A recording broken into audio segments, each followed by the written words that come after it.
महाराष्ट्र की राजनीति की कर रहे हैं। गृह मंत्री अमित शाह से राज ठाकरे की मुलाकात हो रही है। राज ठाकरे के साथ उनके बेटे अमित ठाकरे भी मौजूद हैं।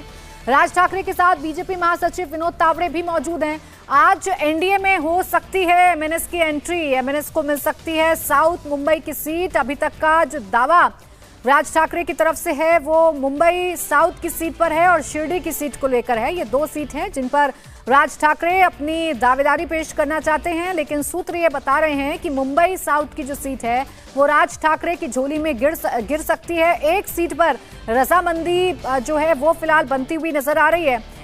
एनडीए का कुनबा महाराष्ट्र में लगातार बढ़ता जा रहा है। एमएनएस की एंट्री के साथ बीजेपी को हिंदू वोट्स को कंसोलिडेट करने में एक बड़ा फायदा होगा, क्योंकि अगर राज ठाकरे अलग से चुनाव लड़ते हैं तो हिंदू वोटर्स में बिखराव की संभावनाएं बढ़ जाती हैं। राज ठाकरे कट्टर हिंदुत्ववादी फायर ब्रांड नेता की छवि रखते हैं।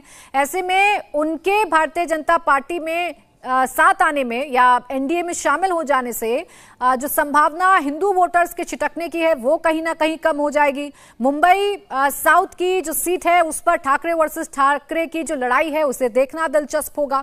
और एक जो सिंपैथी वोट इस वक्त उद्धव ठाकरे को मिलता हुआ नजर आ रहा है उसे भी कहीं ना कहीं काटने की कोशिश राज ठाकरे को अपने साथ लाकर एनडीए की तरफ से की जा रही है। फिलहाल गृह मंत्री अमित शाह से मुलाकात चल रही है राज ठाकरे की और बहुत जल्द औपचारिक ऐलान हो जाएगा ऐसा माना जा रहा है।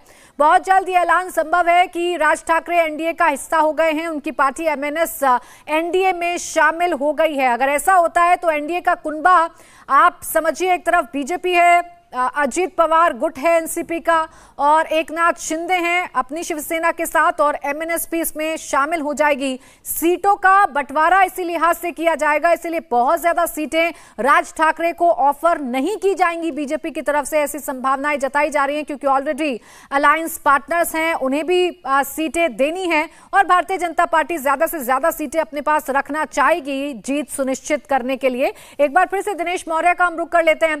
दिनेश, अगर हम मुंबई साउथ की बात करें, अगर हम शिरडी की बात करें, इन दोनों सीटों पर तो राज ठाकरे का प्रभाव समझ में आता है, लेकिन बाकी ओवरऑल महाराष्ट्र का जिक्र कर लें तो क्या फायदा एनडीए को होगा अगर ये साथ में आ जाते हैं तो?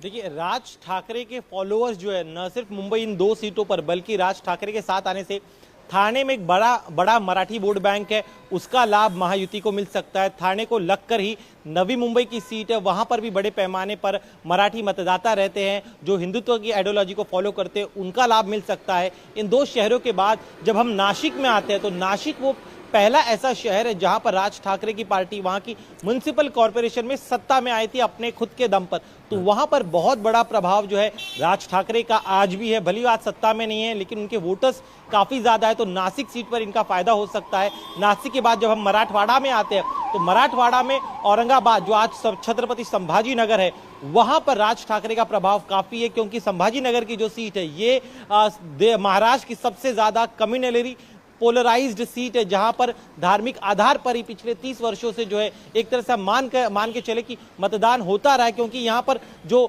नारा दिया जाता है खान या फिर बाण किसे जनता चुनेगी, इसी नारे पर पिछले 30 सालों से यहां पर चुनाव लड़े और जीते जा रहे हैं। तो इस जमीनी सच्चाई को भारतीय जनता पार्टी जानती है।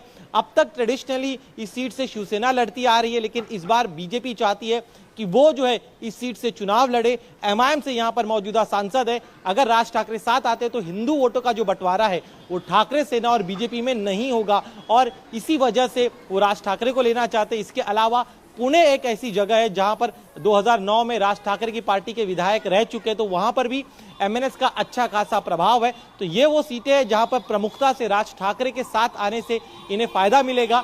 साउथ और सिर्फ मुंबई की बात करें तो साउथ मुंबई के अलावा दो अन्य सीटें और है, मुंबई पश्चिम जहां से इस बार जो है पीयूष गोयल को जो है सीट दी जाएगी, साथ ही में मुंबई नॉर्थ ईस्ट यहां से भी जो है फायदा मिल सकता है बीजेपी को। जी, यानी मराठा वोटर्स को अपने साथ बीजेपी रखना चाहती है, हिंदू वोटर्स को कंसोलिडेट करना चाहती है, और इन सब के लिए राज ठाकरे एनडीए के लिए जरूरी हैं। दिनेश, आप बने रहिए हमारे साथ।